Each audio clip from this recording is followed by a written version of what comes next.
budget? Akala nyo lang yon. So solid! White Rose Papaya, wow, white rose. White Rose Papaya, wow, white rose. White Rose Papaya. May glow up with White Rose Papaya. White Rose Papaya. May puti power times 2 kasi may papaya at niacinamide. May shea butter and tea tree oil pa. Kutis sulit ang glow up. Glow up with White Rose Papaya. White Rose Papaya. Kutis sulit ang glow up. ACS. Tinesting, sinuri, siniyasan. Ang resulta? Super effective ang Shield sa pagpatay ng bakterya at virus. Shield Antibacterial Soap. Believe ang mga eksperto sa Philippine Nurses Association. At si Mami, Tiwala ako sa Shield. Shield Antibacterial Soap. Napatunayang mabisa. Ang mga nurse, tiwala. ACS. Ang buhay ay sasaya basta't busog ang pamilya. Kumeya, kumeya. Ibig ko sabihin, masarap talaga. Komea 3Q Bihon. Masarap talaga!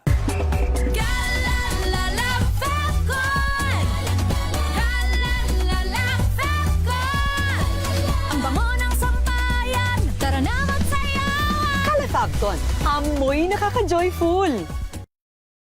I'm Danvic Briones. I'm a visual artist and a cook, and this is my MX3 story. How does MX3 help you when it comes to your health? Canada made me slow down. What that does, lalo na with MX3, it enhances that because it's organic. So it helps you sustain that healthy lifestyle na hopefully will still be standing and being active in the next 30, 40, 50 years.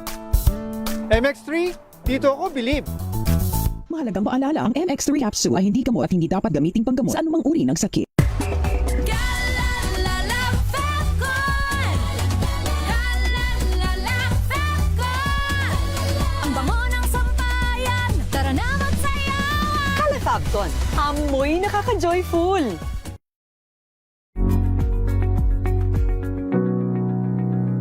This portion is brought to you by ACS Manufacturing Corporation, ISO certified, maker of world-class quality Pride detergent.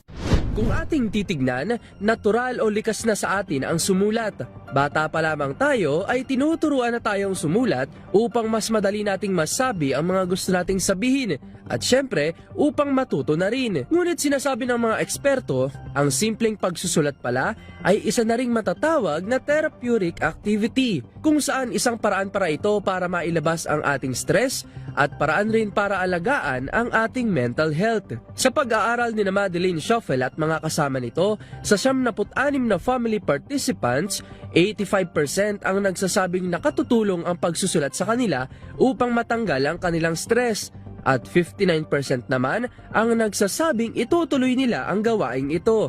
Ayon naman kay Dr. Sarah Benz, isang occupational therapist, may 4 na pangunahing benepisyo ang makukuha sa pagsulat at paggawa ng journals. Una, ang pagsulat o paggawa daw ng journal ay maaaring makatulong sa paggamot ng ating depression.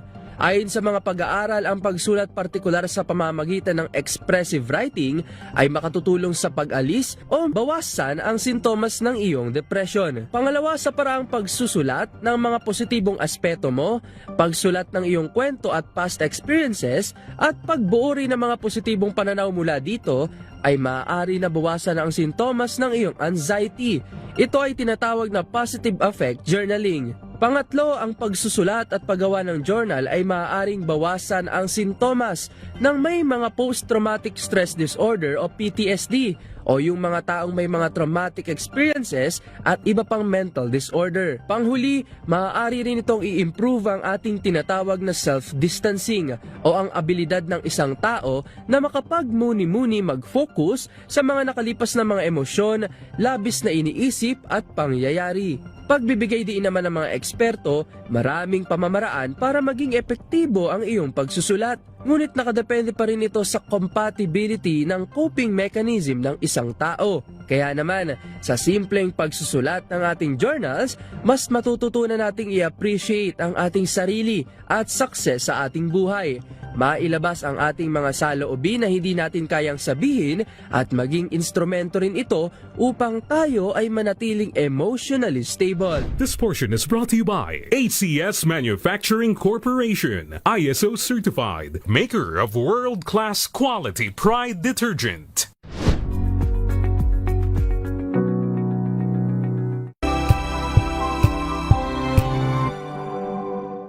Maagang balitaan, maagang usapan sa mga issue at balita. Kasama si Kuya Angelo Palmones sa Magandang Umaga Pilipinas. Mula Lunes hanggang Biyernes.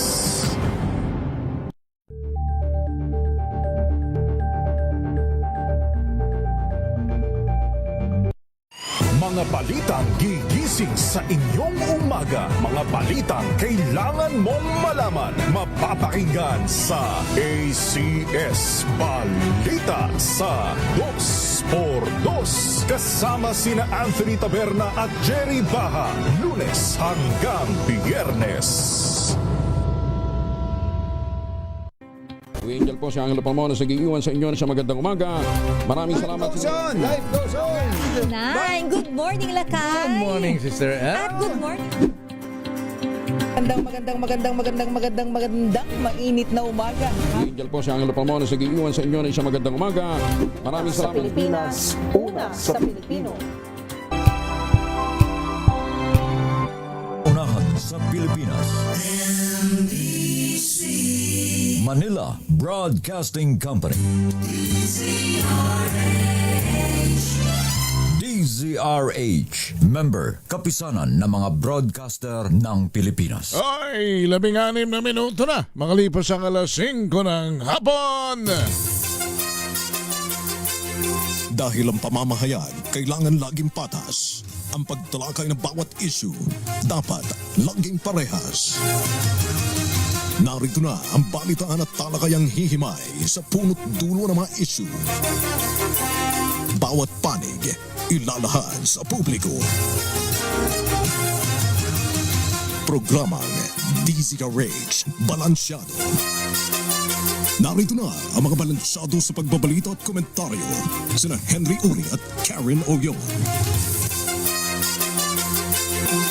Balansyadong balita. Pilipinas, araw ng Martes. Ika-28 na sa buwan ng Hulyo, taong 2026 sa ulo ng mga balansyadong balita.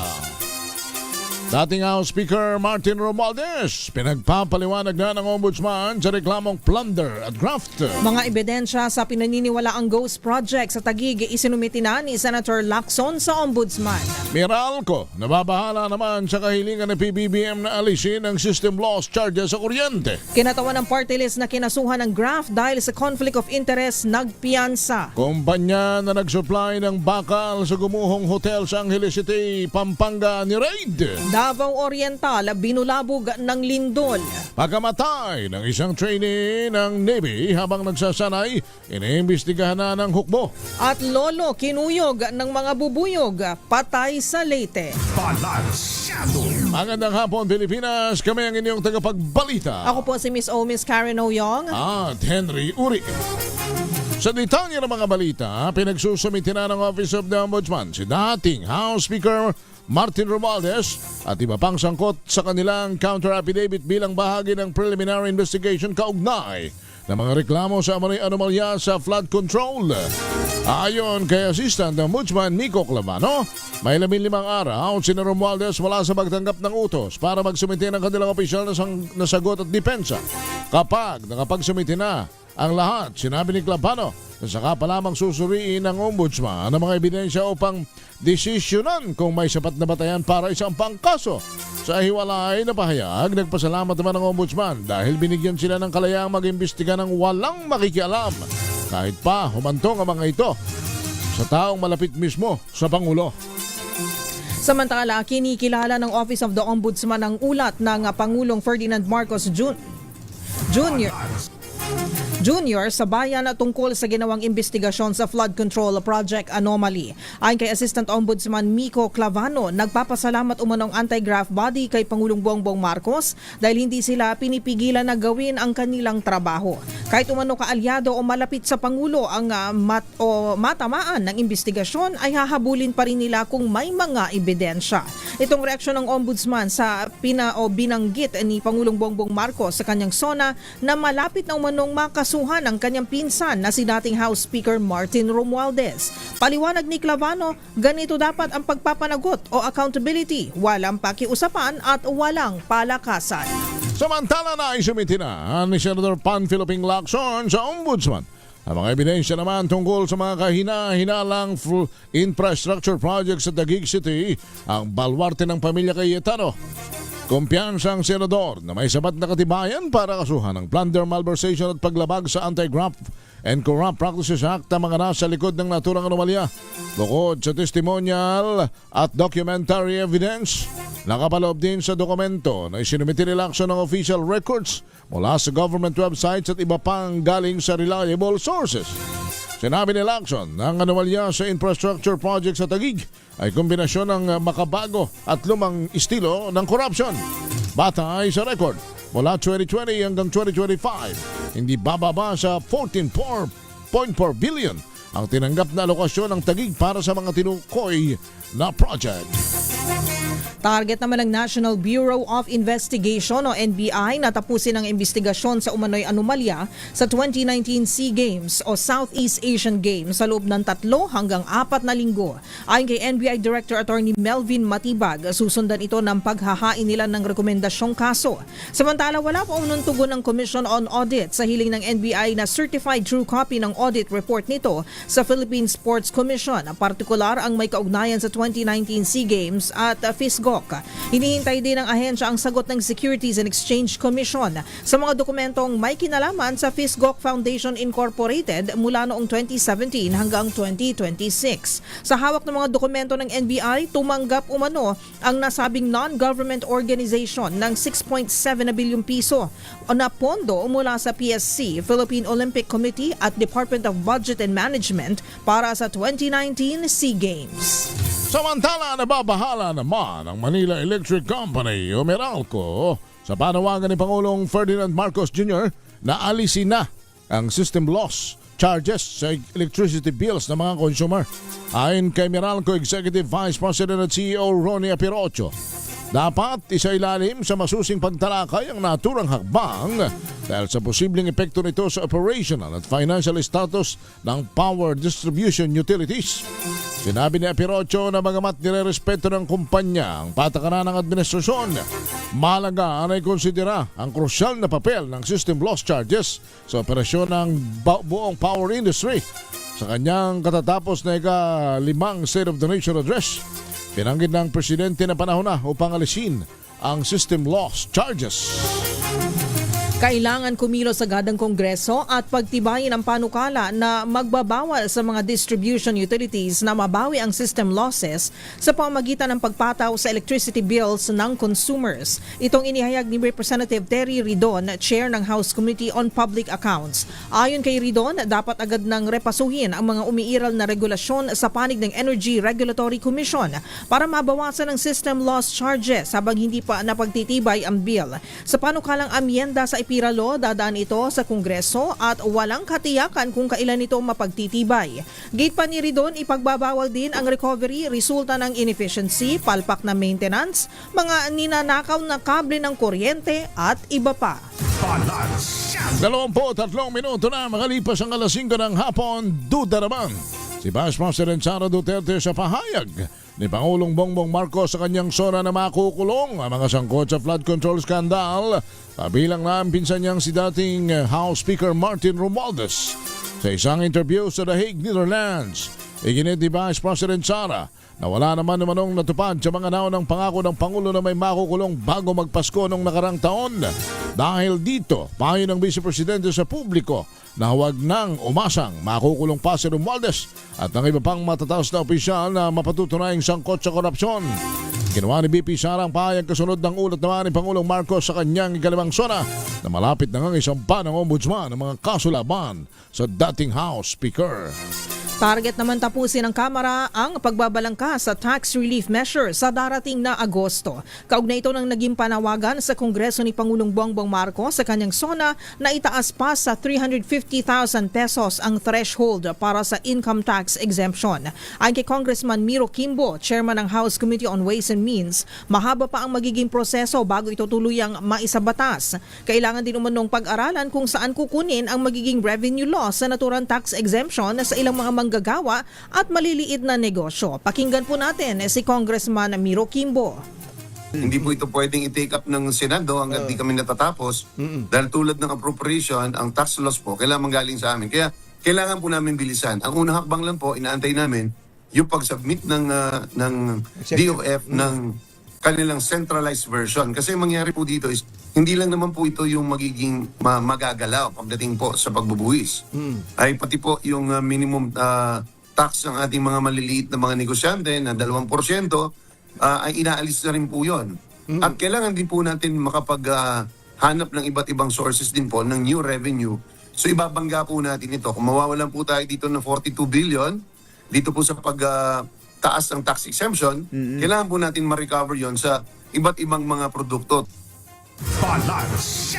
Samantala, sinalakay naman ang pinagsanib na porsa ng National Bureau of Investigation at Presidential Anti-Organized Crime Commission ang isang steel company sa Magalang, Pampanga dahil sa paggawa at pagbebenta umano ng substandard na bakal.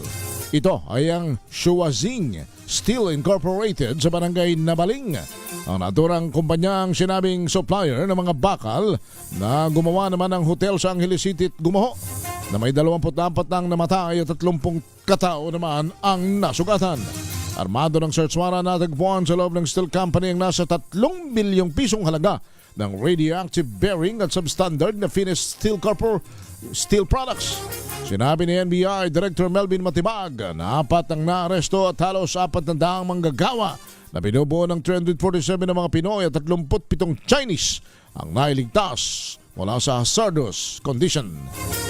Tinawag naman ni Vice President Sara Duterte na waste of time o aksaya sa oras ang panunood sa State of the Nation address ni Pangulong Ferdinand Marcos Jr. Sa isang panayam sa The Hague, Netherlands, sinabi ni VP Sara Duterte na gaya ng dati ay hindi siya nanood ng SONA. Wala rin umano itong plano na basahin kung ano ang nilalaman ng SONA. Pakinggan at panuurin po natin si VP Sara. Hindi ako nanood ng SONA like last year and wala akong planong basahin ang nilalaman ng SONA o kahit man lang summary dahil I truly believe it is a waste of time of the Filipino people. Nagkomento rin si VP Sara sa naging pahayag ng Pangulo na malapit nang makasuhan ng pinsan nitong si dating House Speaker Martin Romualdez na hindi nadawit sa flood control scandal. Git ni Duterte, huwag nang umasa pa na makukulong si Romualdez. Narito po muli si VP Sara. Di ba yan din yung sinabi niya last year, bago mag-December may makukulong na. So meron bang nakulong bago mag-Christmas? Wala. So wag niyo na i-expect na makulong yang dating speaker o mga members ng House of Representatives. Niyanig ng magnitude 5.1 na lindol ang Baganga sa Davao Oriental kaninang umaga. Ayon sa B-Box, tectonic ang pinagmula ng pagyanig na may lalim na 28 kilometers. Naramdaman ang intensity 3 ng pagyanig sa Tarragona, Davao Oriental, Nabunturan, Davao de Oro, City of Digos, Davao del Sur, City of Bislig, Surigao del Sur at Tacloban o Talacogon sa Agusan del Sur. Nagalagak naman ng 90,000 pesos na piyansa sa Sandigan Bayan ang kinatawan ng party list na kinasuhan ng GRAF dahil sa di umano'y conflict of interest sa infrastructure programs o projects. Personal na nagtungo sa Clerk of Court si Uswag Ilonggo Representative Jojo Ang kasamang kanyang abogado para mag-bail kasabay ng pagpapalabas ng warrant of arrest laban sa kanya. Si Ang ay kinasuhan ng ombudsman ng 14 na beses na GRAF dahil sa umano'y kaugnayan sa isang construction firm na na nakakuha ng malaking kontrata sa Department of Public Works and Highways. Batay sa investigasyon na habang nakaupo sa Kongreso, ang naturang kinatawan ay nag-iingat ng share sa kumpanya na nabigyan ng kontrata sa DPWH na nagkakahalaga ng 214 million pesos. Nag-issue din ng whole departure order ang 3rd Division ng Sandigan Bayan laban kay Representative Ang dahil sa nabanggit na graft cases. Samantala, patay ang 77 anyos na lalaki matapos namang kuyugin ang kawan ng mga bubuyog sa bulubunduking bahagi ng bayan ng Hindang sa Leyte. Nakilala ng pulisya ang suspect o ang biktima na si alias Nur. Lumalabas sa investigasyon na nagtungo ang biktima kasama ang isang residente sa kabundukang pahanig ng lugar para manghuli ng ligaw na kalapati nang bigla silang atakihin ng mga bubuyog. Nagkahiwalay ang dalawa sa pagtakbo at bagamat nakauwi ng ligtas ang kasama nito, natagpuan namang wala ng buhay ang biktima ng balikan sa lugar dahil sa dami ng natamong tusok sa kanyang katawan. Naniniwala naman ang pamilya ng biktima na walang foul play sa pangyayari at isang aksidente lamang ito. Itinanggi naman ni National Bureau of Investigation Director Attorney Melvin Matibag ang mga balitang may-ari siya ng 72 million pesos na mansyon sa California sa Estados Unidos. Sa isang press conference, ginit na Matibag na wala silang anumang ari-arian ng kanyang asawang si Congresswoman Ann Matibag sa ibang bansa at nakadeklara ang lahat ng kanilang ari-arian sa kanyang salin. Binigyang linaw ng NBI Director na kapangalan lamang niya ang nakatalang bumili ng bahay noong taong 2004. Naniniwala ang NBI chief na layunin lamang ng mga maling balita na siraan ng kanyang kredibilidad bilang testigo sa impeachment trial ng vice-presidente. Pinag-aaralan naman na ni Matibag na kasuhan ang news outlet na naglabas anya ng fake news. Narito po si Director Matibag. So this is totally fake news. So I abhor this kind of behavior na dapat naman nandito naman yung news network na siguro naman you have to do something about it. Or otherwise, I will be the one doing something about it. 31 minuto na makalipas ang alas 5 ng hapon. Sumayin nyo na mga balita sa Balansyado. Kami po ang inyong tagapagbalita. Ako po si Miss O, Miss Karen Oyong. At Henry Uri. Balansyado. Ang oras na Hello, Washi! Laundry day na naman! Yay! Anong meron? Mancha ng chocolate, putik, may libag pa! Kaya natin yan! With Pride Washing Machine Detergent, may triple stain-away formula. Tanggal ang makapit, madikit, at malupit na dumit mancha. Kaya easy-easy ang labada. Mula noon hanggang ngayon! All you need is pride. All you need is pride. ACS. Maulan man, no worries na amoy kulog ang damit. Charm Fab Con. Bangong kumakabloom. Tanggal amoy kulog sa bango ng Charm. Kaya gamit ko, Charm Fab Con with Bloom Fresh technology. Kills 99.9% of kulob-causing bacteria. May aroma burst pa of thousands of flowers and berries. Ang sampay sa loob, no amoy kulob. Bangong kumakabloom sa Charm. Charm Fab Con. ACS. Sa lahat ng bagay, simula pa lang, siguraduhing max protection na. Kasi pag kulang ang proteksyon, baka madaling masira. Sa ngipin, dapat may max protection din. Max sa alaga ng unique toothpaste.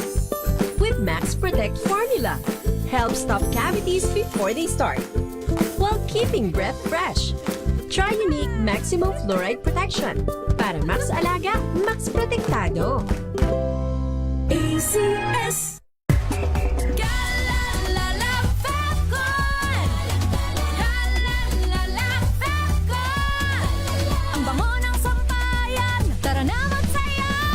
Fabcon, amoy nakaka-joyful.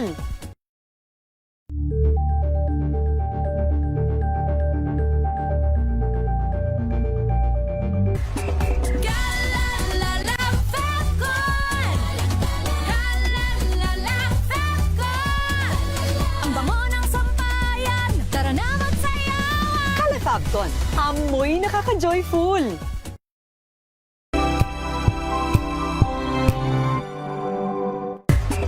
La la la Fabcon. La la la la Fabcon.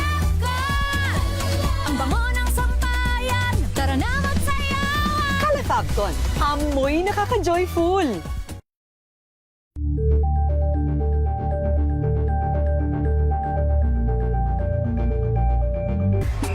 Galalala Fabcon! Galalala Fabcon!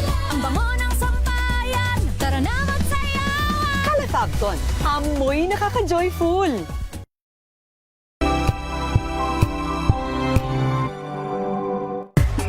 Galalala Fabcon! Galalala Fabcon! Ang bango ng sampayan, tara na magsayawan! Kala Fabcon, amoy nakaka-joyful.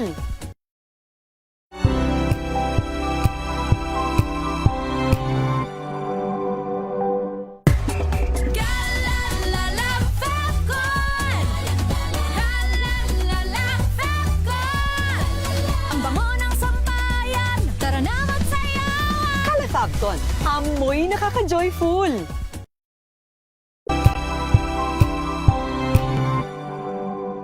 Tumunog na ang gandingan para sa kalikasan.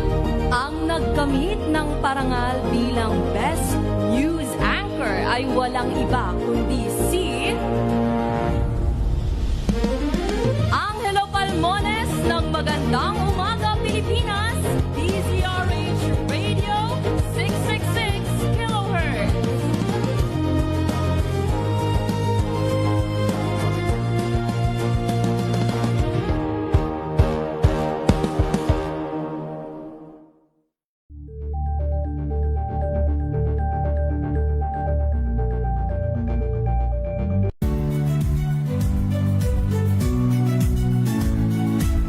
Magandang araw mga kaibigan. Ito po ang inyong balerina ng bayan, si Lisa Makuha Elizalde, na nag-aanyaya sa inyong samahan kami at ang aming mga espesyal na panauhin para sa kalahating oras ng masayang kwentuhan sa aming programang Art to Art, kung saan ang usapang sining at kultura ay para sa lahat. Huwag kaliligtaan, tuwing linggo, alas 3:30 ng hapon, dito lamang sa DZRH Radio, DZRH TV, at via online streaming. Good Better News. Una sa Pilipinas, una sa Pilipinas. NBS, Trending and Viral Show. Nakahanda sa ating balitan mga kaibigan sa Rapido Hataw. Public Service Hour. Siyempre pa, una sa Pilipinas. Una Yan ang kabuuan natin palatuntunan ng break time. Sabay nyo na po ang mga balita at talakayan sa Balansyado. Maraming salamat. We've got you covered. From the hottest hits, exclusive interviews, kilig to the bones fan meet experience, and hataw performances of your favorite stars. Saturdays, 12 noon, dito lang sa DZRH TV.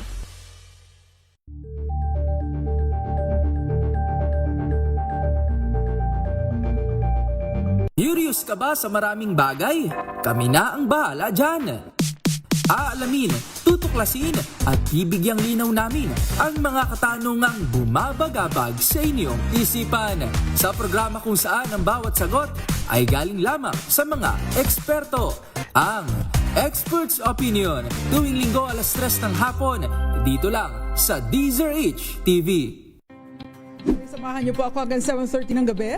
DZRH Usapang Liga. Magandang gabi Pilipinas, Metro and Mega Manila, nas extension sa DZRH at RHD. Naray si Mayan. At Kisses Hubson. Para sa DZRH, una sa Pilipinas. Una sa Pilipino. Kung good vibes ang hanap mo, dito ka na sa sigurado. Mula sa mga istoryang nagbibigay ng inspirasyon hanggang sa mga kwentong may dalang solusyon. Mga balitang pampagaan, pakiramdam at pampaganda ng araw. Hindi lang ba sa good news, kundi the better news. Mula Lunes hanggang Biyernes, 1:00 ng tanghali sa DZRH TV.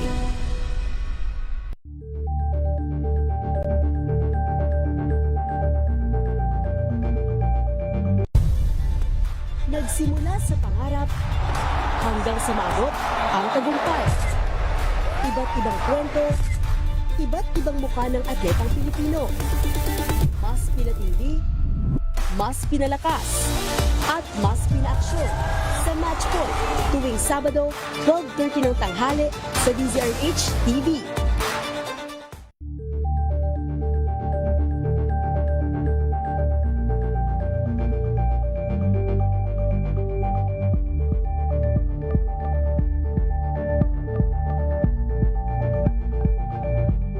Sa pagbabalik tanaw sa 87 taong legasiya ng DZRH, napagtagumpayan na ng kauna-unahang himpilan ng radyo sa Pilipinas ang iba't ibang pagsubok, kabilang na ang bangungot noong panahon ng ikalawang digmaang pandaigdig.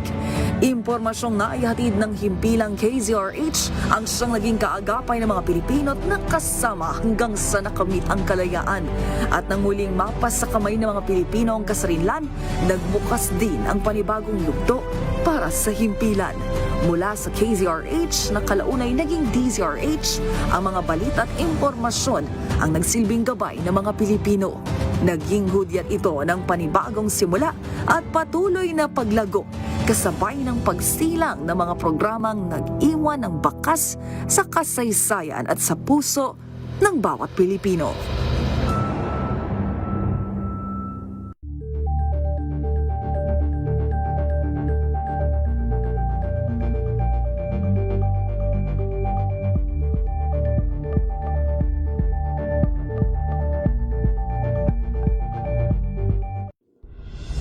Tuloy-tuloy ang pagtulong, tuloy-tuloy ang pagseserbisyo, at tuloy-tuloy ang balitaan kasama si May Binauhan sa Operation Tulong mula Lunes hanggang Biyernes.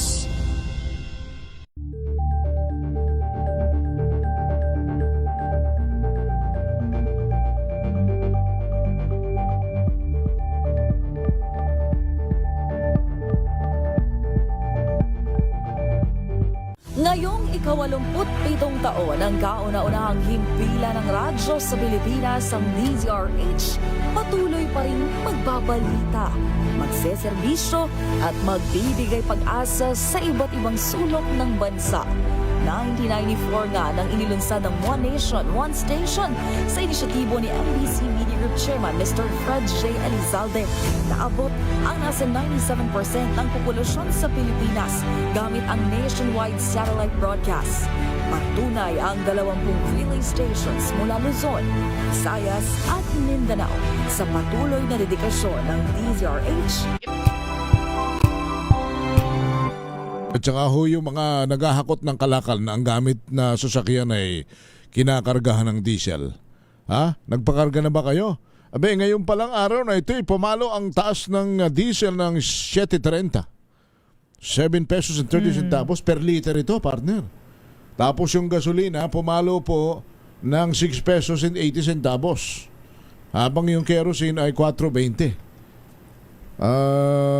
Kaya nga ang sabi nung iba pinadaan lang talaga yung SONA, nahiya pa. Hinintay. Pero hindi, di ba usually naman Tuesday ang palitan, kumbaga taas man yan, baba o kumbaga kung hindi gagalaw. Pero yung malaki ito presyo. Malaki ito, partner. Kulang-kulang medyo malaki talaga. 7 pesos and 30 centavos sa mga jeepney driver. Kumusta kayo? Kahit manawari naman na kayo'y nakakakain pa at ang inyong pamilya ng 3 beses sa isang araw. At maski pa paano ho, nakakapagbigay pa kayo ng baon sa inyong mga eskwela. Sa inyong mga estudyante. Sa inyong mga estudyante. Yun ang pinakamabigat, partner, sa isang tatay. Yung ang anak mo ay papasok kinabukasan at kinakailangan niya ng baon. Ang problema ngayon, hindi kagaya nung, siguro ikaw, magkano bang baon mo nung araw? Maliit lang kasi umuwi ako sa amin pagtanghali, kumakain ako. Ayoko gumastos pamasahe lang. Ikaw magkano mo na? Wala, ako nung elementary, ako sabagay naman ito 81 to 87, 81 to 87 ito. pag ikaw ay may piso, ay Malaki- ikaw ay malaki na, Malaki na oo. yun. Sapagkat naman nakakabili ka pa ng pa 20-25 sa salapi na merienda eh. Oo pala. Naabutan ko pala nung elementary ako. Pamasahe is piso. Yun yung naabutan ko. Tapos may Nutriban pa doon. Nung umaga, wala kaya akong masarap yun. Minsan, Okay may, na. Oo. minsan may libreng gatas pa. Yung gatas na pulbor, yung pulbos, di ba? Oo, na may plug ng Amerika. Sarap Ay, wow. nun. Sarap ng partner. Imported pala, no? Oo, Galing Amerika. diba? Kaya masarap, di ba? Yes, sino ba? Kaya ako pala naging DJ. No? Hindi, naging magaling mag-English. yung era na yun, partner, yun yung Parang simple pa kasi buhay noon. Oo. Tapos pag nasa probinsya ka, actually ako, syempre nag-aaral ako sa Baguio. College ako, 50 pesos talaga binibigay nila sa akin araw-araw. Yun lang. College ka na. College 50. na ako noon Oo. Wala pa akong Pero cellphone ano na yun? noon. Pero yung mga classmates ko Kasama may ng cellphone pamasahe na. ron. Nandun na yung pamasahe. Pero, umuwi ako sa akin para kumain ng lunch. Kaya pagkakatapos ng semestre, meron akong may ipon. savings ka. Madaya ito. Alam ba ni mama yan? Alam nila, syempre. Umuwi ako kakain. Tapos aalis ako ulit para sa klase ko sa hapon. Tapos nung elementary, piso ang pamasahe. Tapos nabutan ko na tumataas, naging 125 na, 150, dos na Kaya siya. hindi ako Pataas na ng pataas. Hindi ako nakakauwi nung malayo yung bahay ko, bahay namin ni Lola nung So meron kang tinitirahan. hindi, bahay namin ni Lola. Kaso sa kabilang barangay yung elementary school eh. Nilalakad mo? Yun, pag Lunes, Martes, medyo may ka pa nun may isda pa. May energy ka pa. Hindi. Ang baon mo sa binalot ay isda. Kasi from Sunday na namalengke, meron pa. Kumbaga, Monday, meron kang allotment. Monday, Tuesday, may isda pa yun. Paano pag Miyerkules patak mo ng na? Miyerkules, Ano nang baon mo? sap-sap na yun, kaya hawot yung tuyo. Diba? Okay. Ang problema pag Thursday, Friday na. Paano yun? Paano yung Nutriban? Pang-almusal yun, diba? Pecha de peligro na yun sa amin. So, ang pinakabaon ko ang pinakaulam ko nun sa binalot, yung bukayo. Yung candy na matamis, yung tapos may kanin. nagawa sa nyog. Tapos kanin? Yun na lang, idadaos mo yung tanghalian mo. Basta may lasa yung kanin. Yung mga kaklase mo na medyo mayaman-yaman, sa loob ng classroom kumakain, ang ulam nun could be itlog. Mayaman ka na pag may itlog. Syempre, pritong itlog. Fried chicken, mayaman ka na. May mga ilang hotdog, di ba? Ako, dahil bukayo naman yung ulam ko, doon ako sumasampa ako doon sa bakod. Kasi yung bakod, mayroong malapad na parte. Humahapon ako ron, tapos doon ako kumakain. Hindi ka sumasabay dun sa mga rich classmates mo. Kaya naman parang nakakaano, no? Pag binabalikan mo. Pero, yun. That makes us strong, sabi nga nila. Pero syempre nung time na yun, medyo nainggit kami natin, di ba? Inggit ka, na ano ka inisip mo din, kailan ka kaya makakapagbaon ng ganun, di ba?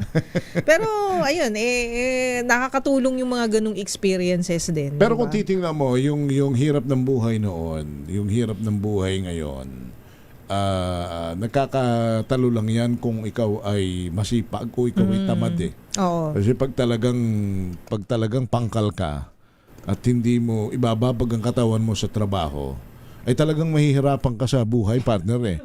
Pero kung ikaw yung tipo ng Pilipino na hindi alintana ang init at ulan, kahit anong trabaho basta legal, papasukin, hindi ka mahihiya lang-alang sa pamilya mo. Makakaraos ka ng maalwan. But then, sa sitwasyon ng mga driver, iba partner, lalo kung jeepney driver eh. Kahit pa mamasyada ka ng simula ka ng alas 4 ng umaga, babalik ka sa bahay ng 10 ng alas 10 ng gabi. Partner, magkano pa lang yun? Sa mahal ng gasolina, ng krudo, tapos minsan may mangungutong pa sa iyo, masisiraan ka pa sa iyo ang pyesa, mapaplatang ka sa iyo ang gulong. Medyo, nagbibigay ka pa syempre ng konti kay Barker. Yes, diba? syempre. Daming ano. Totoo yun. Diba? Oo. May magbibigay ka kahit 5 piso, 10 piso, pero bawas tapos, pa rin yun sa kita. May mga magpapalimos pa, maaawa ka, ayaw ng piso, babatuhin ka ng piso. Oo nga eh. Minimum dyan, 10 piso. Basahin na, at atin nga kausapin na, kahapon pa sana natin na makakausap ka, busy rin si Prof. Kalilong kahapon eh. Isang mapagpalang hapon, Professor Froilan Calilong, sir, isang political analyst. Magkakumustahan nga muna ulit tayo. Prof, magandang hapon sa inyo. Magandang hapon po, Prof. Froilan. Yes, good afternoon po, Sir Henry. Good afternoon, Karen. And good afternoon po sa lahat ng ating mga taga-subay. Aabalahin muna namin kayo, pero itong interview namin sa inyo gagawin namin kung maaari kakaiba. Paano ba? Kayo ang Bakit aming, hindi ko alam yan? kung kayo ang nasa kalagayan naming mga broadcaster, ano ang tanong ninyo tungkol sa SONA? Kumbaga role play, reverse role muna tayo, Prof. Ano yung tanong ninyo tungkol sa SONA na dapat na-address? Ano po sa tingin nyo yung overall tone o demeanor nung pagkakalahad ng talumpati ng Pangulo?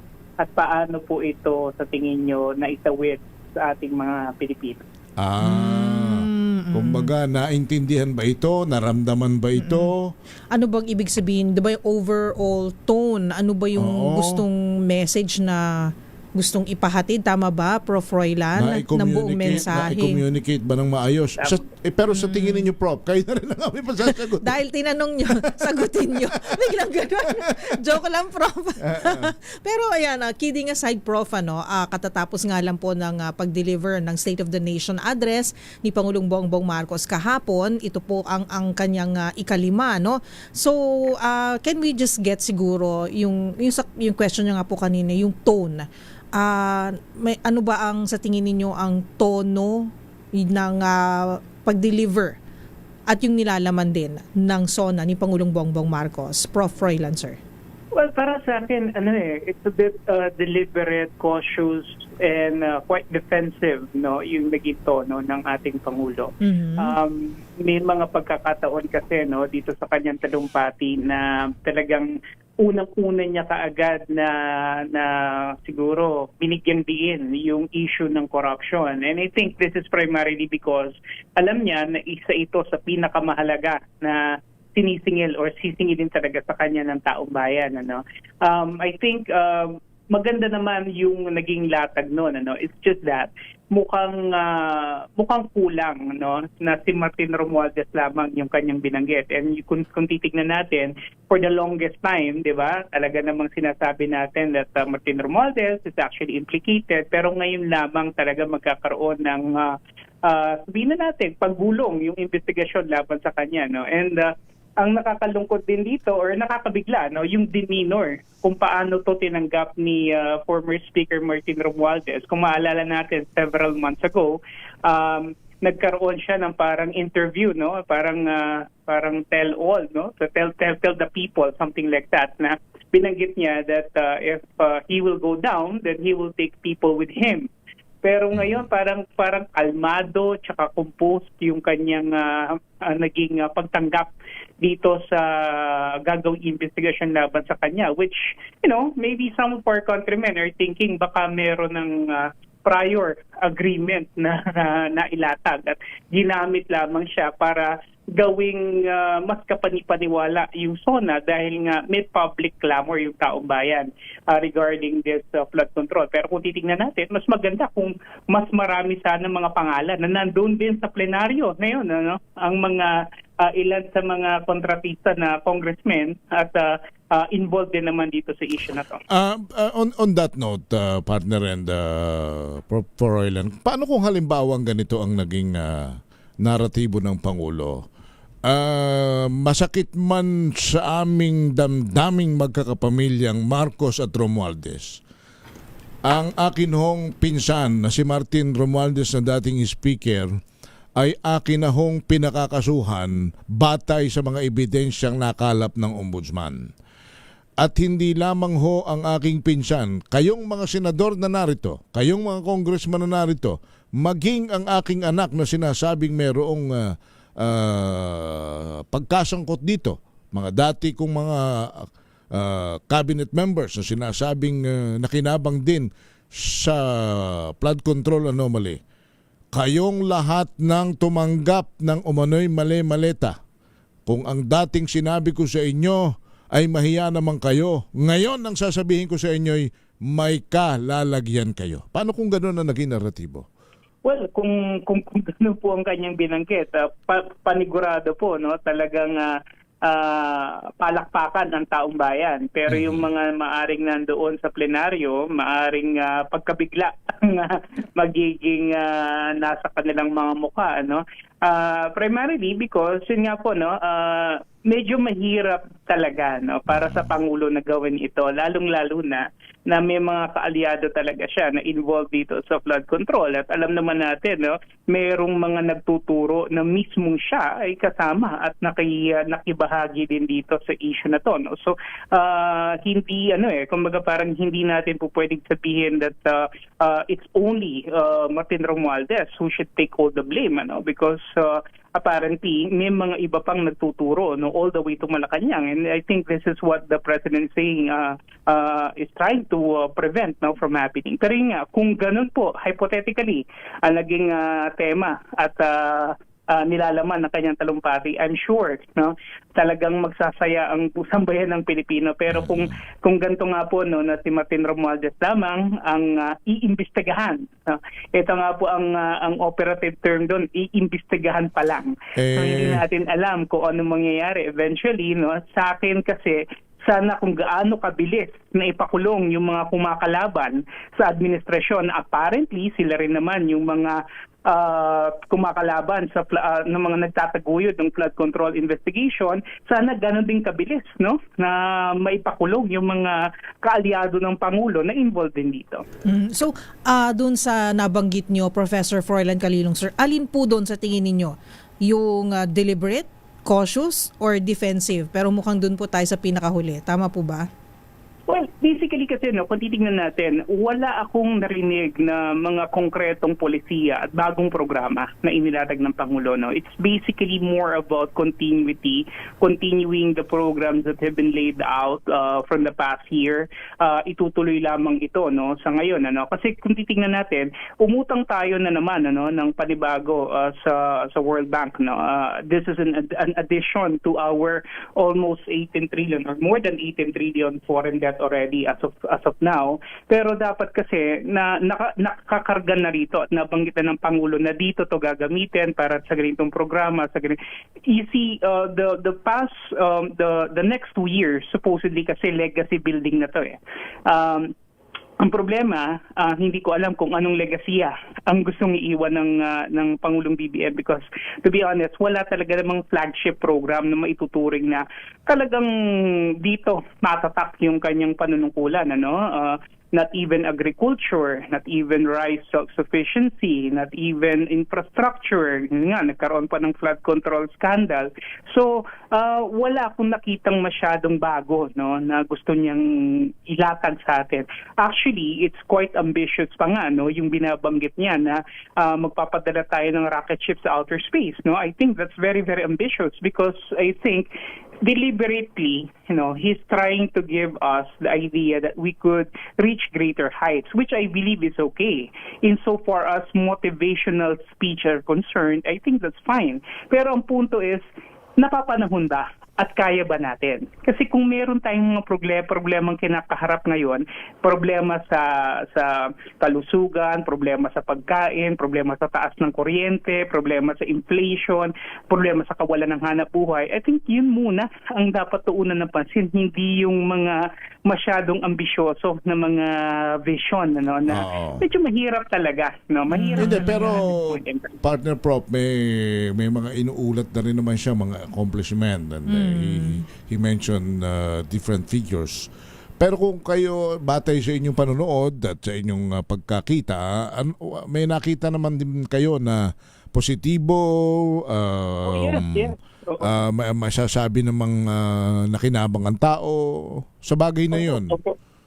Opo, actually, yung build more, actually, no, meron din naman tayong mga nakita na natapos ng mga proyekto sa programa na yun. Siyempre, gamit dito yung PPP, no. Ang mahalaga na tignan din natin dito sa larangan ng kalusugan, yung zero-based billing, I think natupad naman yun. Yung YAKAP program na kung saan nagbibigay ang gobyerno ng libreng check-up, libreng laboratorio, at yung YAKAP gamot, no, na kung saan 20 20,000 pesos of free medicines, no? Napapakinabangan na to ng taong bayan ngayon.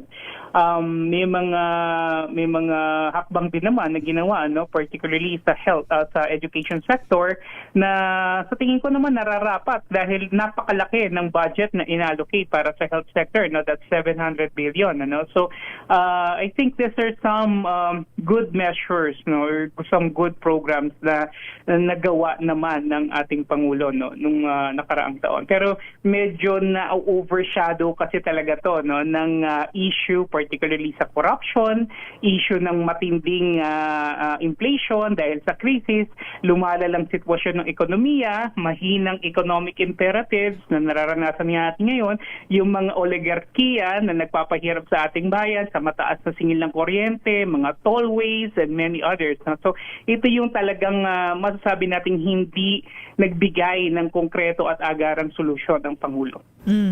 So ang hinahanap niyo po, Professor, tama po ba, ay yung legacy, kung ano po yung legacy na kanyang binibuild. May mga analyst po, may mga think tanks, may mga expert na nagsasabi na it's more of the economic naman po. Gusto niya na after his administration, the end of his administration, kung hindi po siya tatakbo ulit for office, ay yung ekonomiya na gusto niya po ay naging matatag. Kumbaga ay dito rin po natin unang, o siguro for most of our kababayan, yung mga proyekto, mga kasunduan with other countries. Isa na dito yung Pax Silica po, ano. Pero medyo marami pa pong kailangan pag-usapan dito kasi marami pong maapektuhan din po dito, both in a negative and a positive way, ano po. So, do you agree po ba na it is also one of his priorities din po? He's been traveling a lot, kumbaga, whether it be official visits, state visits, or working business visits po, ano, para lang po makahikayat ng mga investors. Yeah, pero ang titignan po natin dito unang-una is yung cost efficiency ratio nung kanyang mga travels abroad, no? Alin ba rito talaga yung nag-materialize into actual projects and programs or yung mga tinatawag nating solid investments at hindi lamang mga mga pledges, tinatawag natin na mga pledges, no? So titignan natin magkano ba ang ginastos ng kanyang contingency ng kanyang delegation every time they go abroad, and magkano naman yung bumalik, no? So I think tignan natin yon maigi na. Pangalawa, yung mataas na singil kasi sa kuryente, no matter how hard you try to market the country, no, actually marketable ang Pilipinas, no? Definitely we have a very good human capital here, highly educated, highly skilled personnel, maganda yung kanilang work ethics, pero ang problema kung napakataas ng singil ng kuryente, no, dahil nga dito sa naglipa ng mga kung ano-anong charges, no, na kinakarga sa consumers nitong Meralco, talagang hindi tayo. Go ahead po, Prof. Prof? Yes, medyo mahirap po talaga, no, kung titignan po natin dahil nga hindi naman po sapat, no, hindi sapat na yung mga pagta-travel na to, no, para talaga masabi natin na nagkaroon ng tangible effect, no. Tignan natin dito yung cost efficiency ratio, no. Sa ilang ulit siya nag-travel, magkano ang ginasta ng kanyang team, ng kanyang contingent, at magkakano rin naman or ilan yung pumasok ng mga pledges, no. So pero kanya lang may mga pahayag yung iba't ibang mga ekonomista, business leaders na tayo sa Asia pinakakulela tayo na naman sa sa foreign investment, Professor Proilan, dahil ang kanilang tinitingnan nga ay yung biglang nakakagulat at nakakagimbal na nangyari sa flood control corruption. Paano ito, Prof? Kung wag naman sana lahat naman tayo nananalangin.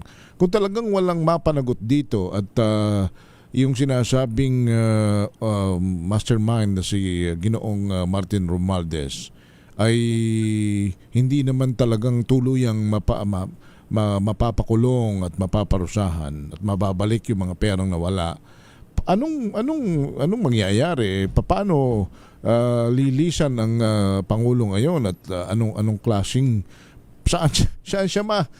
anong tatatak sa isip ng tao sa kanyang pagkapangulo kung sakali walang mangyayari rito?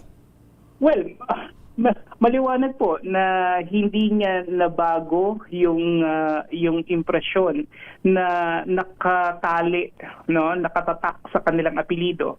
You see, this particular term of office nito ni BBM supposedly is redemption time, no.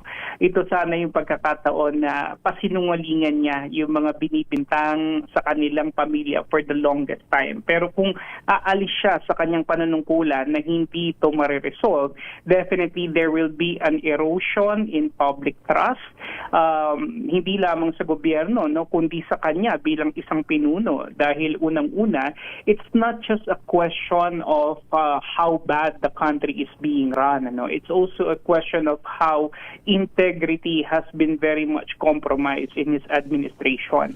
And so this, I believe, ito yung tatatak sa isipan ng mga kababayan natin na yung pangalan Marcos, so yung kanilang apelyido, talagang nakatatak dito yung ganung impression na mahirap na talagang baguhin for the generations to come. Kasi partner, the way I see it, habang nag-scrutinize ako ng mga komento sa iba't ibang forum, kahit anong gawin mamigay ka ng abono, mamigay ka ng 20 pesos na bigas, magbigay ka ng AX, ng AKAP, whatsoever. Palagi Prof, bakit ganoon? Palaging bumabalik na hinahanap ng tao yung flood control, corruptions, punishment doon sa mga sangkot. Was it because sinasabi na itong talagang corruption na ito ay na-break dito ang kahit na anong korupsyong nagdaan sa sino mang administration, including the corruption involved in the so-called Marcos regime, Professor Froilan?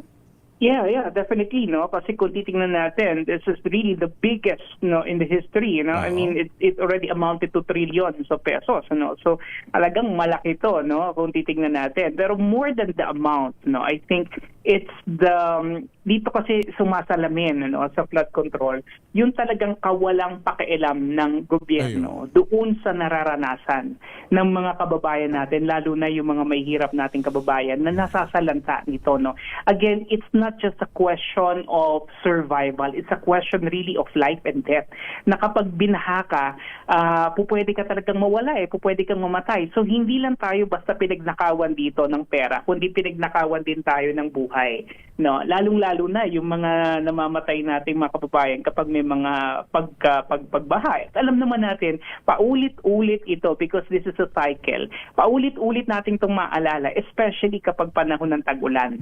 So hindi ito basta-basta mawawala sa subconscious ng ating mga babae, lalo na nakikita nila na wala talagang konkretong direction itong investigation na to.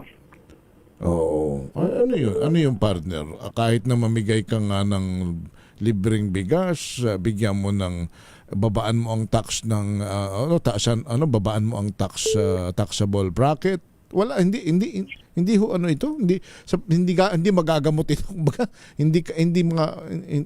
Paano yan? Wala talaga, walang gagamot doon sa anomalya na yun kahit paanong gawin mong ikamoy pagkalinga sa taong bayan sa pamamagitan ng mga social services, benefits, Professor Froilan, talagang... Kasi po, yun po, anong nangyari kasi is that yun lumalabas na parang appeasement. Itong mga social safety nets na to, lumalabas parang appeasement sa mga kababayan natin. Unang-una, alam din naman nila kung saan ito nanggaling.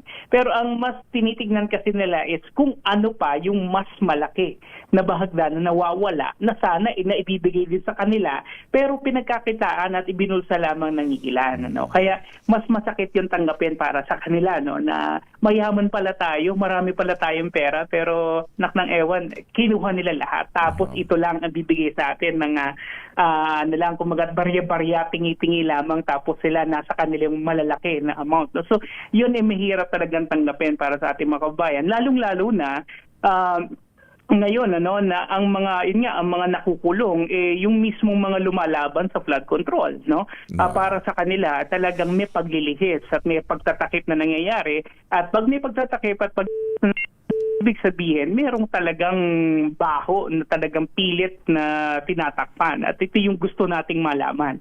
Ang tangi lamang siguro makakapag-alis galit, no, at itong puot ng taong bayan is pag nakita talaga natin na nakakulong na itong mga tao na to na talagang direktang involved sa flood control. Problema, yung mismong dapat talaga nakakulong, pinalaya ng ombudsman at ginagawin pang state witness even if he is most guilty, no, gagawing state witness kasi nga kaalyado nila, no. So yun yung masakit tanggapin para sa mga kababayan natin po. Alright. Okay. So, Prof, on that note, we would like to thank you. We're hoping, all of us are hoping na sa susunod na zona ay itong ating pinag-uusapang ito ay kabaligtaran na. Mayroon na silang may pakikita talaga ng konkretong hakbang, solusyon at hindi na sila masisisi kung ano man ang kanilang ipinangako. Thank you so much, Professor Calilong. Thank you po. Thank you, Prof. Alright. Thank you. Kaya lang kanina ito nga at ang sabi ng ombudsman, pinagsusumite ng ombudsman si dating House Speaker Martin Romualdez ng counter affidavit. So nasa submission pala ng counter affidavit. Medyo mahaba-haba pa ho ito. Bago ho natin talagang maliban na lang kung talagang may ibang prosesong legal na gagawin po rito ang ombudsman. But then again, kung yung proseso talaga, kasi counter affidavit, titingnan pa ng ombudsman kung mayroong probable cause, tapos doon pa lang, anyway, hay buhay. Yan na lang ang po pwede ho nating siguro ihinga, sapagkat wala tayong magagawa sabi nga nila partner power corrupt absolutely. Tama ba yung aking absolute power corrupts absolutely. Yan ang kanilang sinasabi riyan. Si Myline ito.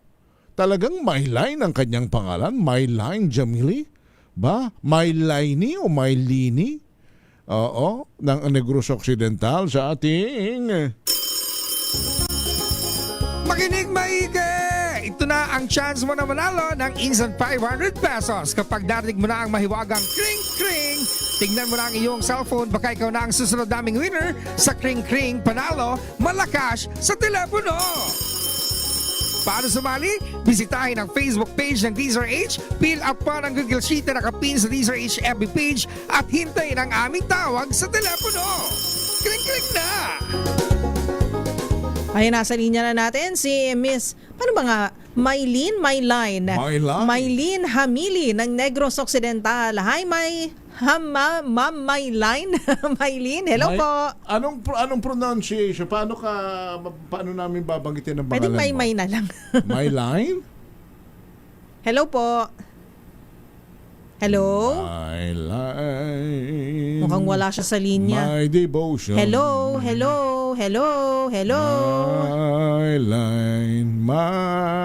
Myline. Hello po, Miss Myline. Wala, tinatawagan pa. Wala tinatawagan. Batiin ko lang pala ng isang magandang hapon ng Batch 97 ng University of Baguio Science High School. Di ko kayo nabati kahapon. Sorry mga classmates. Hi to JB Sotero. Batch 97 ka nag-graduate ng high school? High school, 97? 97. Year. 2 years na akong graduate nung gumraduate ka ng high school? Uy. 2 years? Hindi, 1995 ako nag-graduate ng college. Ikaw second year college. Batch 1997, pagka sa University of Baguio, doon kami nag-first year. Batch 97. Parang sa UP. Ano year mo nung 97? Kasi anong year ka ba nag-graduate ng college? 97. Ay, hindi tama. Graduate kami ng 97, 98. High school? High school. Kita mo? 4 years lang high school nun, di ba? Nako, sabi ko na nga ba Tapos, ready na po ulit si Myline. Myline, hello! Hello po, ma'am. Hello po, ma'am. Magandang hapon po. Magandang hapon din po. Ano ang pangalan mo? Myline o Myline? Myline po. Myline talaga. Myline, pero yung spelling kasi M-Y-L-I-N-E. Tama po ba, ma'am? Opo, ma'am. Pero Maylin. Ibang Maylin ito. Sige.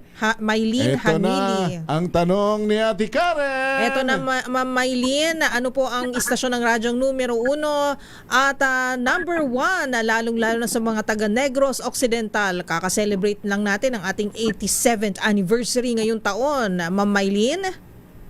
Wala na pong iba kundi DZRH po. Ayun! Talaga? Confident! Wala nang iba sa puso mo, kami lang?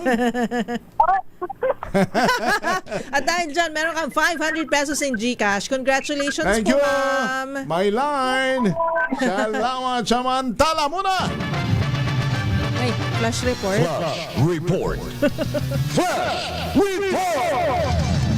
Huwag muna ho kayo magpapaharurot, lalo din ho sa may area po ng Pasay City, partikular sa anumang bahagi ng Ross Boulevard along CCP Complex dahil halos zero visibility na dahil sa malakas na buhos po ng ulan. Naku. Sa may bahagi po ng CCP Complex at most probably sa lahat ng area na ito ng Pasay. Ayan, ang video yan na pinadala ni Ingat kayo. ni Sister L. Oo nga naman. Oo nga. Abay, ang taas, Sister L. Anong floor yan?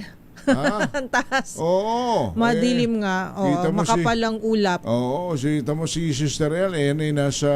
Buti pa siya, nasa bahay na. Oo, nasa barong-barong yan eh. Anong floor yan, Sister Ella? Taas wala nang makita. Grabe, no? Sige. Ingat po tayong lahat. Lakas ng ulan. Kumusta? Yung mga reporter natin na nasa labas, baka pwede namin kayo malambingan. Kung ano nangyayari na dyan sa inyong area. 6:14. Babalik kami. Ako si Henry Uri. At ako po si Miss Karen Oyong. This time check is brought to you by ACM. Wow, ang saya. Isang barangay na labada, puro mancha pa. Goodbye, pahinga. Mommy, isang laba lang yan sa Pride Bar Blue. May powerful stain-away enzymes na malupit sa dungit mansya. At di masakit sa kamay. Isang laba lang yan. Hello, pahinga. Hello, Pride Bar Blue. ACS. Hello, Washi! Laundry day na naman! Yay! Anong meron? Mancha ng chocolate, putik, may libag pa! Kaya natin yan! With Pride Washing Machine Detergent, may triple stain-away formula. Tanggal ang makapit, madikit, at malupit na dumit mancha. Kaya easy-easy ang labada. Mula noon hanggang ngayon! All you need is pride. All you need is pride. ACS. Tanggaling-galing mo! Smart dishwashing paste ko! Pritong ulam na masebo, plato ng kaldero. Tanggaling for everyday. Ganyan pag smart ang dishwashing paste. May double tanggaling formula. Tanggal ang sebo, tanggal ang bakterya. Pahit para walang bahid. Linis fantastic sa metal at plastic. Number 1 ko to. Tanggaling-galing mo! Smart dishwashing paste. ACS. Tinesting, sinuri, siniyasan. Ang resulta? Super effective ang Shield sa pagpatay ng bakterya at virus. Shield Antibacterial Soap. Believe ang mga eksperto sa Philippine Nurses Association. At si Mami. Tiwala ako sa Shield. Shield Antibacterial Soap. Napatunayang mabisa. Ang mga nurse, tiwala. ACS. May arte? May budget? Akala nyo lang yon. So solid. White Rose Papaya. Wow, white coffee. White Rose Papaya. Wow, white coffee. White Rose Papaya. May glow up with White Rose Papaya. White Rose Papaya. May puti power times 2 kasi may papaya at niacinamide. May shea butter and tea tree oil pa. Kutis sulit ang glow up. Glow up with White Rose Papaya. White Rose Papaya. Kutis sulit ang glow up. ACS.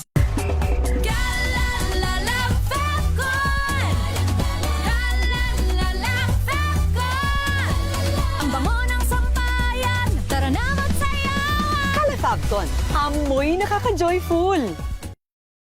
I am Rexeline Ann Cabaltero Reyes. I am a practicing health professional here in Ontario, Canada. Let's go to MX3. Paano siya nakatulong? When I tried MX3, My body loves MX3. Magiging mommy ka na after ng shift mo. So I really need that push and help from MX3 capsule, which makes me a better me. MX3, dito ako bilib. Mahalagang paalala, ang MX3 capsule ay hindi gamot at hindi dapat gamitin panggamot sa anumang uri ng sakit.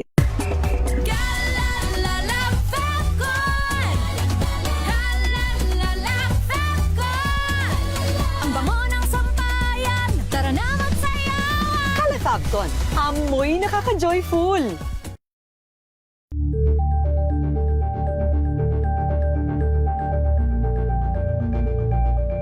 Champion na milyonaryo pa.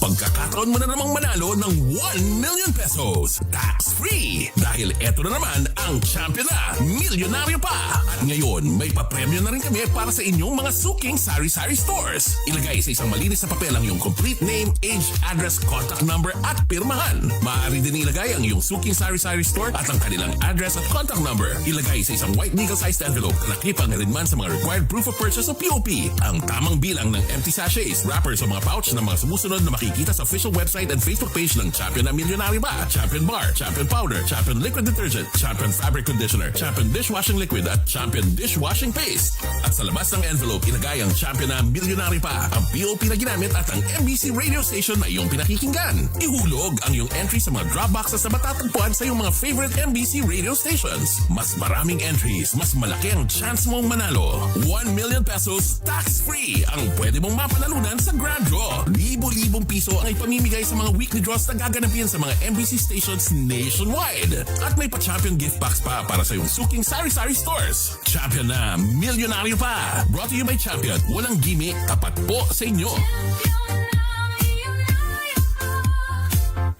This portion is brought to you by ACS Manufacturing Corporation, ISO certified, maker of world-class quality Pride detergent. Ayon sa everydayhealth.com, bigyan ng kontrol ang iyong anak sa kanyang iinuming gamot. Ipaliwanag sa kanya kung para saan ito at kung maaari ay papiliin siya ng flavor na kanyang magugustuhan. Kasali rin dyan ang klase ng gamot na pwede niyang subukan. Maaari kasi itong capsule, liquid, powder, chewable tablets, or gummies. Bukod pa riyan, pwede rin itong ihalo sa paboritong pagkain ng iyong chikiting para hindi niya ito mapansin. Turuan siya kung paano ito malunok. Pwede itong simulan sa pamamagitan ng maliliit na candy. At panghuli, magkaroon ng tinatawag na positive reinforcement o yun bang parang reward tuwing umiinom siya ng gamot o vitamins hanggang sa tuluyan siyang masanay. This portion is brought to you by ACS Manufacturing Corporation, ISO certified, maker of world-class quality Pride detergent. Maagang balitaan, maagang usapan sa mga issue at balita. Kasama si Kuya Angelo Palmones sa Magandang Umaga Pilipinas. Mula Lunes hanggang Biyernes.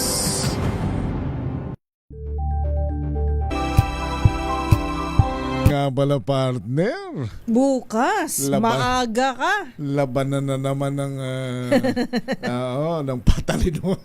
Ano yan, impeachment trial on a Wednesday. Pagalingan na naman sa pag-intindi ng mga jurisprudence at mga testifycandum at Oo nga dudugo talagang ilong at tenga mo dyan. Ay kasi pero at least marami tayong natututunan. Bukas ay impeachment ulit for the week. Pero iba yung schedule bago na. Bago na, umaga po, kaya bukas ang umaga tayo po nasa Senado na bago mag alas 8. Wow. At hanggang hapon na ho tayo roon. Ngayon, yun yung mga nakasubaybay, ngayong week na ito, Wednesday lang, bukas lang. Then next week na uli, Monday, Tuesday, Wednesday. Sa Thursday, Friday po kasi wala. Pahinga po yan. At para sa mga senador naman doon sa kanilang mga other matters. Session, committee hearing. Alright, sige. Andiyan na ba si Noche?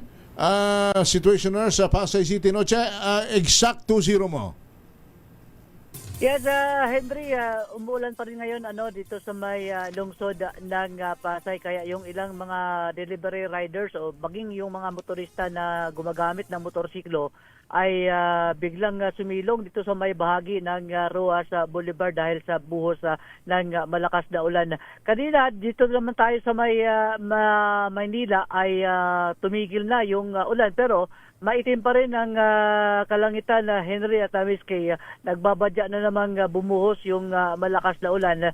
Pero good thing naman, Henry, dahil so far ditong kahabaan ng Top Avenue dito sa Maynila papuntang area ng Pasay ay wala pa naman tayong nadadaan ng mga pagbaha. Yung bahagi naman ng Kapulong kanina, yung North Harbor, dito pa rin sa Maynila ay na matraffic lang, Henry, yung pagdating dito sa may area ng Kapulong Street dahil yung ilang mga sasakyan na mga nakaparada dito sa may bahagi ng Kapulong Street, yun ang sanhi ng pagbabagal sa daloy ng trapiko. Pero dito sa ating kabuhang pag-iikot sa mga oras na ito, wala naman tayong nadaanang untoward incident.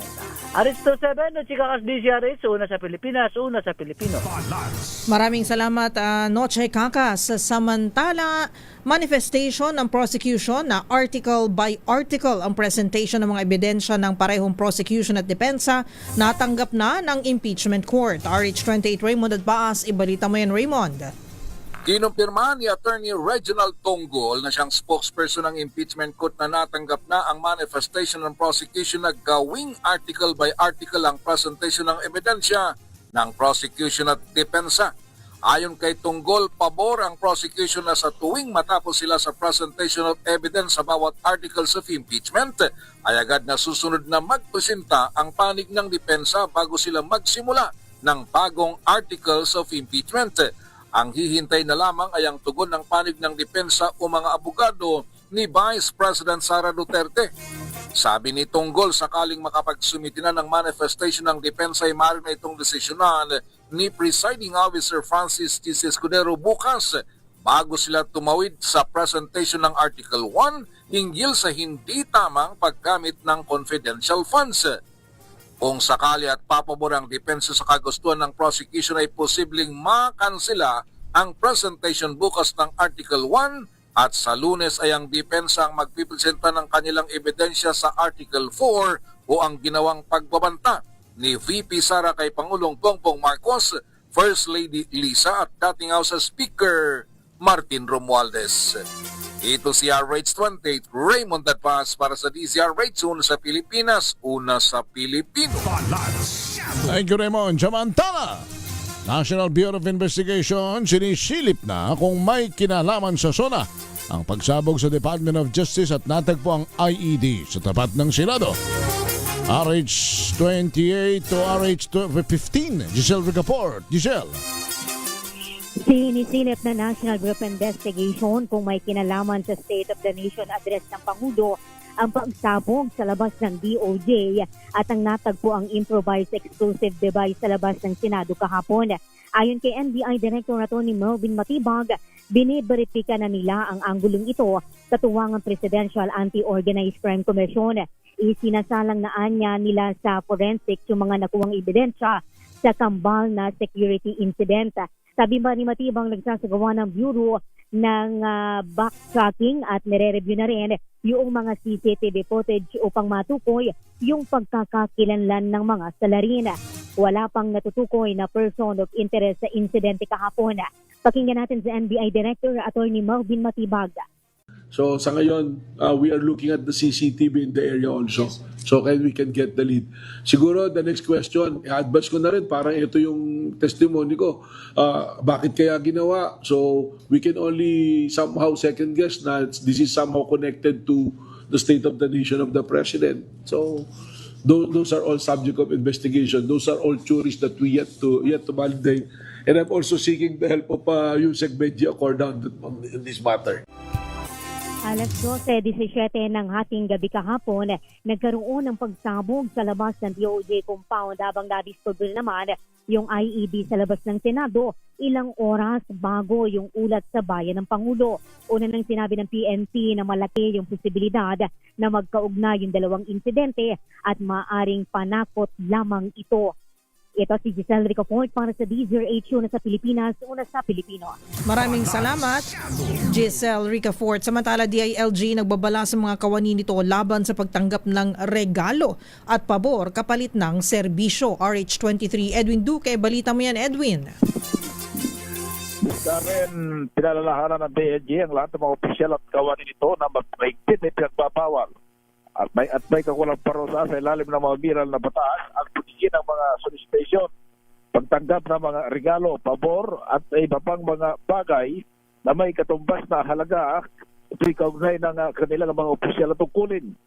Sa isang memorandum, sinabi ng kagawaran ng DILG na nakatanggap ito ng mga ulat hinggil doon sa ilang kawani na may gumagamit ng kanilang mga posisyon upang humingi ng pera, regalo, pabor at iba pang mga uri ng kapalit mula sa mga pribadong individual, ahensya ng pambansang pamahalaan at mga lokal na unit ng pamahalaan.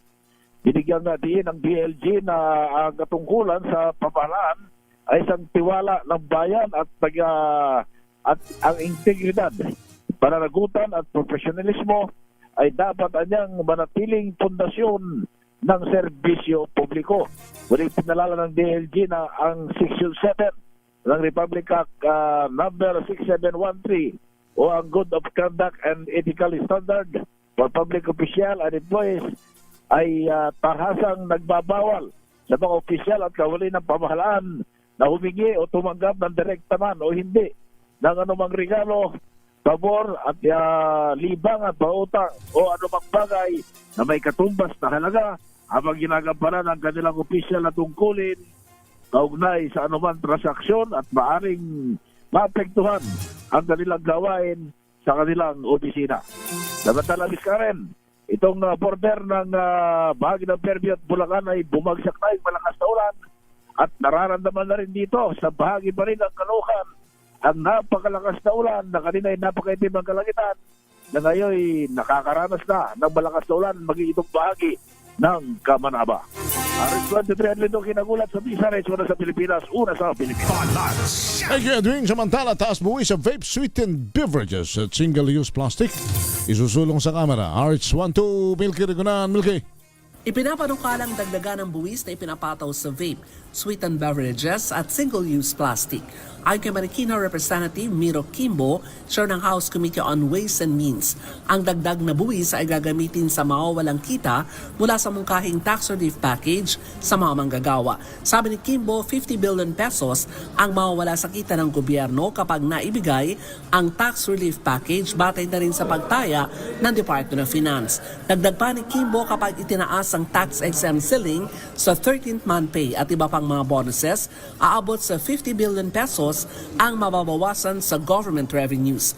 Paliwanag pa ni Kimbo, prioridad ng kanyang komiteng itaas ang tax sa vape products at may tuturing na fastest growing public health concerns lalo na sa ating mga kabataan. Ako si Milky Rigunan, nagulat para sa DZRH, una sa Pilipinas, una sa Pilipino. Makinig maigi! Ito na ang chance mo na manalo ng instant 500 pesos kapag narinig mo na ang mahiwagang kring-kring. Tingnan mo na ang iyong cellphone, baka ikaw na ang susunod naming winner sa kring-kring panalo malakas sa telepono. Paano sumali? Bisitahin ang Facebook page ng DZRH, fill up pa ng Google Sheet na nakapin sa DZRH FB page at hintayin ang aming tawag sa telepono. Kring-kring na! Kring-kring na. Punta naman tayo sa Nueva Vizcaya, partner. Ayan, Derek Ramsey. Oo. Hindi pala. Si Derek Mariano. Derek Mariano. Hello, Sir Derek. Hello po, good evening po. Good evening din. sige. Kasing gwapo ka ba ni Derek Ramsey? Mas gwapo pa. Sorry naman, may mistake. Ito po ang ating question para mabilisan na at mapa sa inyo na ang 500 pesos, Sir Derek. Ano po ang impilan ng radyong numero 1 sa Pilipinas, numero 1 sa mga taga Nueva Vizcaya, Sir Derek? DZRH. Ayun, congratulations, Sir Derek. Thank you, Derek. Thank you po. Yon, dahil hoy, kami overtime na. Ganun talaga. Nandiyan ba si attorney? Wala pa. Pero kami magpapaalam na rin. Usapang legal, ano? In a while. Tuesday. Si Attorney Rina Seco. Ayan. Subayin niyo na po ang kalipunan ng mga balita at talakayan sa Balansyado. Lagi naming paalala sa ating lahat kung nais guminhawa ang buhay. Panampalataya magdasal sa may kapal, huwag gagawa ng masama sa kapwa bagkus laging gumawa ng mabuti dahil ang paggawa ng mabuti ay hindi magbubunga ng masama. Dagdagan pa, lalo ng pagtulong sa nangangailangan dahil help is wealth. At sana yumaman po tayo lahat sa legal na paraan. Susunod na po ang DZRH Usapang Legal with Attorney Rina Seco. Ako po si Henry Uri. At ako po si Miss Miss Karen Oyong. Bye! Balansyado! Ang oras na Hello, Washi! Laundry day na naman! Yay! Anong meron? Mancha ng chocolate, putik, may libag pa! Kaya natin yan! With Pride Washing Machine Detergent,